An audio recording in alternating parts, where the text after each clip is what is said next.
Hi there folks, how you doing? I have a Dreamcast. In fact, I've had a Dreamcast for several years now. It's been kind of hanging around and waiting for me to do something with it, but finally today is that day. So yeah, it does work, although it's got a couple of little issues. First of all, it's a little bit unreliable when it comes to reading discs. I've been having a little bit of an issue with it. And secondly, the sound has been a little bit in and out on it, and I think the issue is purely down to a dirty connector, because it does eventually come back, but it could have an issue with capacitors as well. Who knows? I don't know till I dig into it. So, plans are, open it up, clean it up. I'm going to recap the power supply because they do have a little bit of an issue where they can get a bit leaky with age. I'm going to get rid of the optical drive as well, because what I've got is one of these things, and it's one of the GDEMU clones, and that will allow me to use an SD card to replace the optical drive, so hopefully it'll be a lot more reliable. I'm going to have a look at the VMU as well, because that seems to be dead as a doornail. It powers up with the console but not independently, and I'm not sure, it might just be batteries, it probably is, but we'll check it out. And frankly, the whole thing needs a good clean as well. So yeah, let's crack it open and get started. Do you know, just before I do anything, let me just demonstrate the system as it is at the moment. So it's a noisy thing, but it does work quite well. And since I've been using it, I seem to have less problems with the sound as well, so it could be a dirty contact, or I don't know, it could be an issue somewhere else. We'll find out.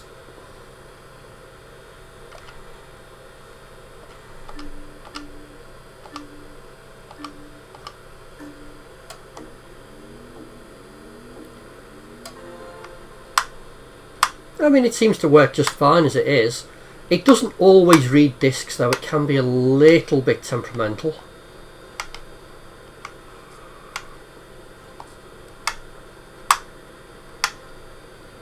The disc drive is incredibly noisy, but I believe that is just a characteristic. I think they like that.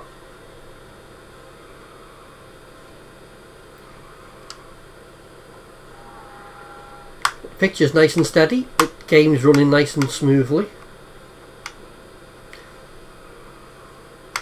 Some discs it likes better than others. This one's usually okay. I've got Sonic Adventure as well, that can be a little bit twitchy. And they're not copied discs either, they are genuinely original discs. Maybe they're just dirty, I don't know. Anyway, let's get inside. So they're fairly straightforward to get into. I think the modem will need to come off.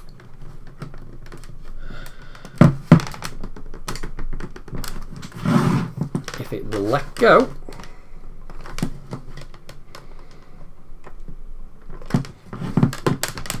There we go. In the neck. Right. And then we've just got 1, 2, 3, 4 screws.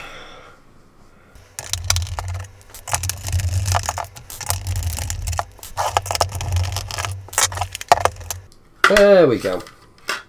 Okay, what are we looking at? So we've got the board at the front. That is the backup battery, which wasn't holding the charge when I first powered it up, but seems to be now. So it could be fine. It could just be down to the fact that it hasn't been used for a long time. So it's just naturally gone flat rather than the battery failing. So I'll leave it for now and I'll keep my eye on it. And it's not a big job to change it if it needs it. So we've got the optical drive, which is what I'm going to replace. And we've got the power board, and this is supplying, I think, 5 volts and 12 volts. 5 volts to the system and 12 volts to the optical drive. So what I'm going to need to do is I'm going to need to disable the 12 volt line, simply because once it's not got a optical drive to drive, I believe it gets very hot. So we'll need to disable that in some way. I'm not sure how I'm going to do that yet. Possibly just take a voltage regulator out. I'll have a think about it, and I'll read up on it actually. I want to change the capacitors on the power board as well, because they can get a bit leaky in their old age. So I'll whiz that out. I'll just have to treat it with a little bit of respect because it has just been powered up. And that is a 400 volt capacitor. So I need to just be a little bit careful with what I'm doing. Okay, so I'll pop you back in the stand, and I think the first thing we'll do is remove this power board. So what have we got? I have a screw here, a connector there, and then I've got the connections to the main board, which are on these little springy clips here. So let's disconnect the mains plug first.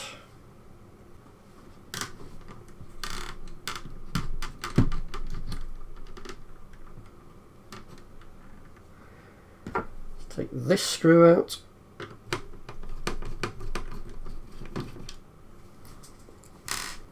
And this one out.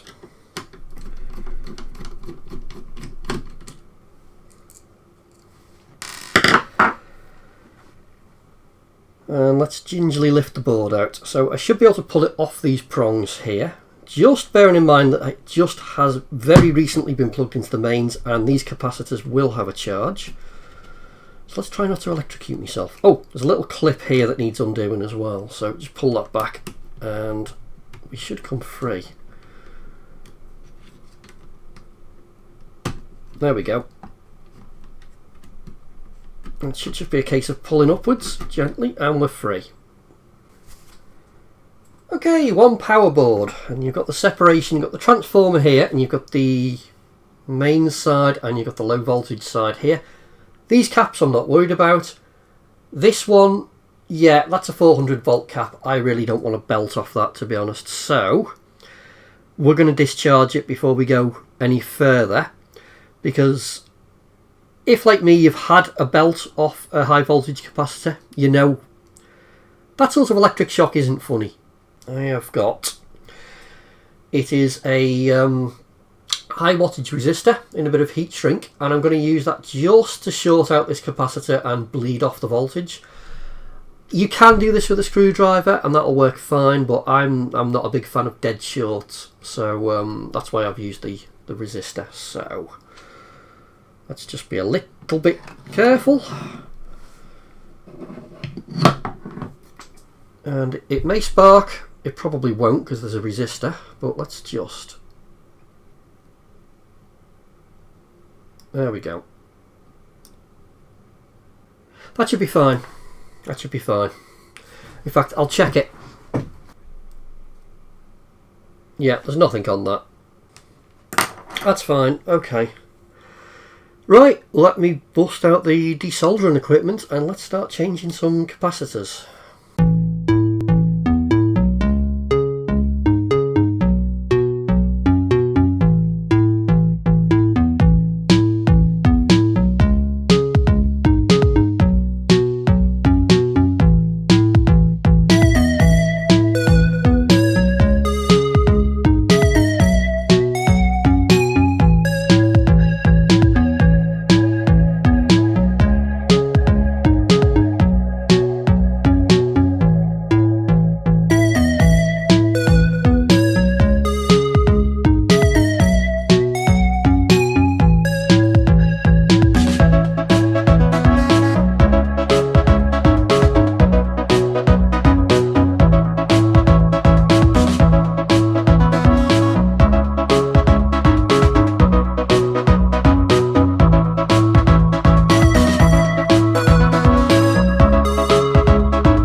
Okay, so it's the next day and I've finished the recap, and yeah, they were very leaky, those caps. Not all of them, but a lot of them.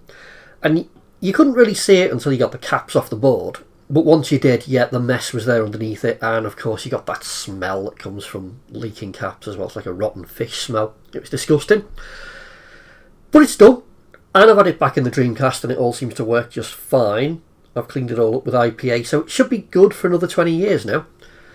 So what I want to do now is disable the 12 volt circuit, because that's used to drive the GD-ROM. Of course I'm going to be removing that from the system, and apparently when you do that and there isn't a resistive load placed on the circuit, it can get quite hot. So I'm thinking pull out the voltage regulator for the 12 volt circuit. And the way these are labelled is a little bit confusing, well, to me anyway. But I'm going to take some measurements and see if I can identify what the correct regulator is to pull. I said earlier that this thing runs on 2 voltages, 5 and 12. That's incorrect. There is a 3.3 voltage in there as well. So, on the board, they've been very helpful and they've labelled it on the silk screen of 12 volt, 5 volt and 3.3 volt. So this is the 12 volt output at this end. I've got my multimeter on continuity. And I've had a bit of a poke around already, but I think it's this. I'm going to connect my other lead to the emitter on this regulator. And I'm getting a very low reading. So I'm pretty sure this is the voltage regulator that I need to pull. I have had a little poke around the others off camera and I'm getting much higher readings, so I don't think it's those. But yeah, what I think I'll do is I'll try and confirm that. I'll power up the board and I'll take a voltage reading and make sure that is the 12 volt circuit. Okay, let's do this. I've got the board refitted into the Dreamcast. The mains is on. Now when I switch this on, that does mean that this entire portion of the board is going to be live at mains voltage. All of this down here is going to be live at mains voltage. So I can't say I recommend doing this. But yeah, I just want to take a voltage measurement. I'm going to be very, very careful. But if I do it, you don't have to, do you? So let's power it up.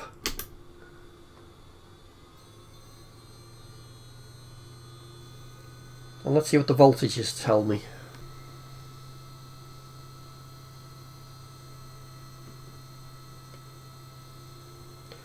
13.6. Seems weird. I thought it would be more regulated than that. Okay. Alright, let me try the voltage at the 12 volt pin.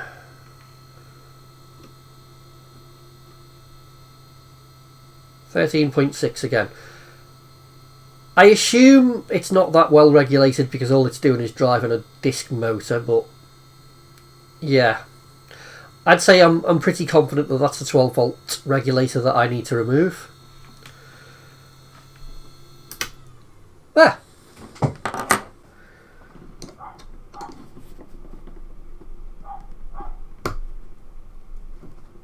There she goes.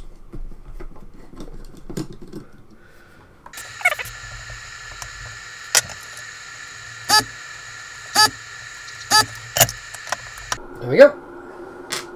Right, so I've just put it back in the case and powered it up again, and I can confirm that the 12 volt circuit is now dead, but the rest of the system is working fine. So yeah, if you're in the UK and you've got one of these, that is the regulator you need to pull. At least it was on mine, but please take your own measurements and just, you know, confirm that, because I don't know how many different revisions of this there are.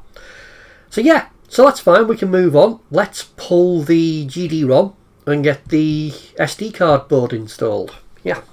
So let's get this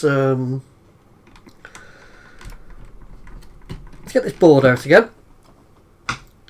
Bearing in mind it's just been powered on, so let's not put my fingers underneath it and get any nasty zaps from it.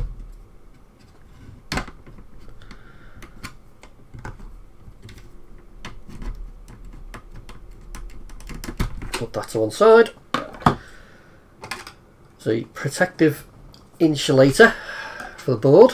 Right, let's get the cable out as well. Okay, so I am seeing 1, 2, 3 screws. So let's buzz them out and see if this moves.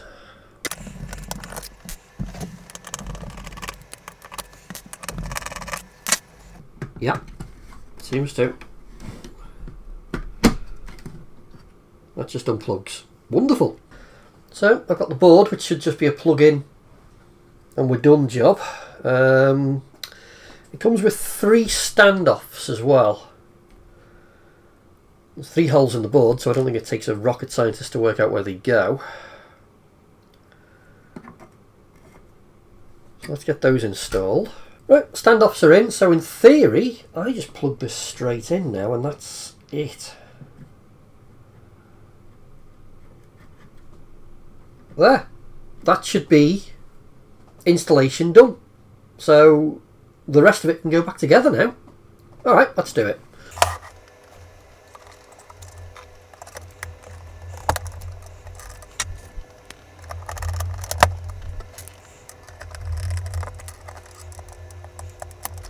Actually, before I put it back together completely, there's one more modification I want to make. I want to change the power LED because I may have mentioned it before in other videos, but I've still got a bag of these colour change LEDs and I want to use them up. So, 4 screws, let's buzz those out.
Well, that should be all the hardware modifications done.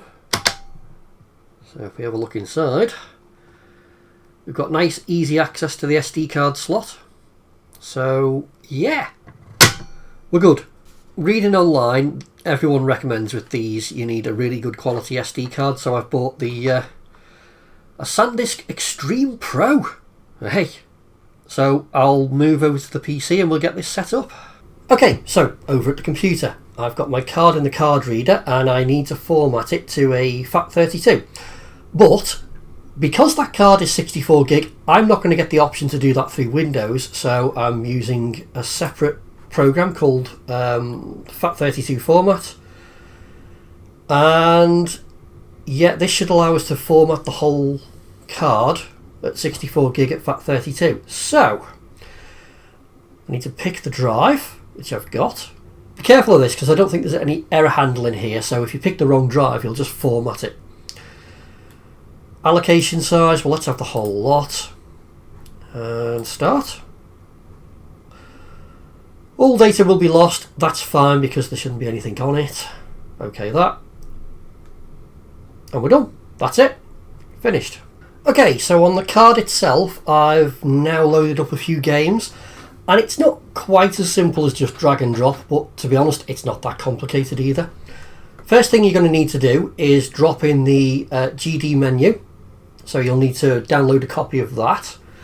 And that will come with a README file for instructions, which to be honest doesn't need to be on the card, but I've left it on. And a folder called 01. The contents of the folder need to be in 01 because that's what the GDEMU will look to boot from first, and it will load up the menu. And any subsequent games you want, you would put them in folders 02, 03, 04, 05 onwards, and that's how you would install games. So when you're putting the game on, wherever you get your games from, it will probably come up with the name of the game, which will be something incredibly long, dot either CGI or GDI. In every occurrence, what you're going to need to do with your CGI and GDI titles is rename the file, and you're going to need to call it disk in lowercase. If you don't do that, the system's not going to boot the game. But that's it. That really is it. You want to create a new game, create a new folder. For this I would create 06. Copy my files across, rename the file disk, and you're done. Okay, card is installed. Let's see what we get.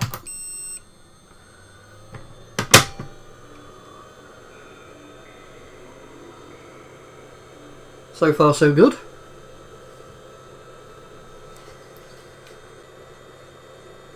Okay, aha, we've got a menu system.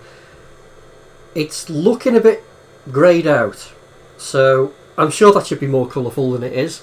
And I'm wondering if I've downloaded the wrong version. Maybe. As long as it works, I actually don't care. But the games I put on are showing, so let's pick one. Let's go for Toy Racer again, because that's the one I demonstrated running off the disc, so we can compare the two. So I assume it's now rebooted the system to load from that ROM, and we'll see how this works. Aha! Aha! Yep. It's looking good.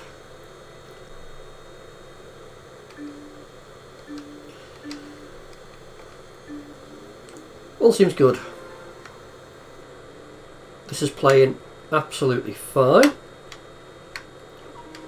The sound is fine. In fact, the sound has been fine ever since the slight issue I had when I first powered it on. I had an issue. I honestly think it was just a dirty connection. I did clean the sockets at the back and I've not had a problem since. So I don't think that needs any further investigation. This is running perfectly smooth. Let's try something else. I think there is a reset button on the GDEMU, so I'll just click that. It's done something. Yep.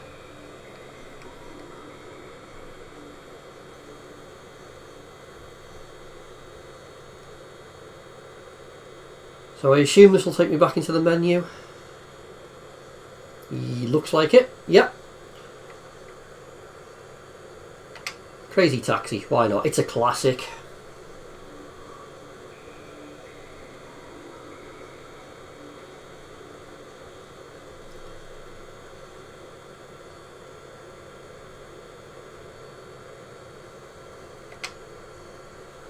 Seems to be working.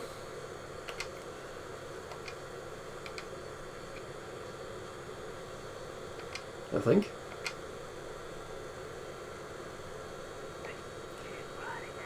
There we go. It's a great game, this. Alright, let's go make some crazy money. Go ahead and take a pass. Alright, let's get it on. Hey, it's time to make some Running smooth. money. Are you ready? Here we go. Yeah. Okay. Oh, I think I ran over me fur. No, this is running fine. This is running very smoothly and I don't see any issues here at all. So I'm going to call this a win. Yeah, so there you go. That all seems to work quite nicely and I'm quite pleased with the way this has all come together and the way it's functioning. I don't know what's going on with that grey screen for the GD menu. I may be using the wrong version. I might be using the wrong region. I don't know. If somebody can point me in the right direction where that's concerned, I'd appreciate it. So yeah, we're done and dusted with the Dreamcast. There's just one more thing I want to do, and I want to have a look at the VMU. So this thing seems dead as a doornail on its own, and it should work as an independent unit, but it isn't. And I'm going to assume it's just batteries, so I've got a couple of batteries. So let's give them a go. We're taking 2032s, two of them, in fact.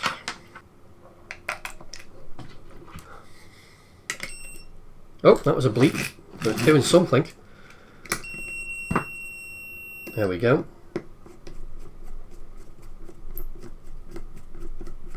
The world's longest screw. There we are. Yeah, that seems to have powered up just nicely. So it's asking for the date and time. Okay, so I'm going to wrap this video up here. All I'm going to say is the power supply still does get quite warm. I don't know if that's a result of installing the modification although I did disable the 12 volt rail. Or maybe I'm missing something, I don't know. There is a recommended modification online that states what you do is you put a 360, 330 ohm resistor between the 12 volt rail and ground. I've done that as well. I did that because the power supply still seems to be getting quite hot. Not dangerously hot, but certainly very warm. I don't know if that's a characteristic of the system or not. There are options for an aftermarket PSU if it does prove to be problematic. Also, I can confirm that the backup battery in this system is completely dead. So I will revisit the system and I will do a battery modification so I can install a standard coin battery into it. So it'll be a coin cell holder with a diode, I'm thinking. So we will have another look at this system, but not today. I'm done. And I just want to play some games on it now. So I will say, as always, thank you very much for watching, and I'll hopefully see you on the next one. Bye.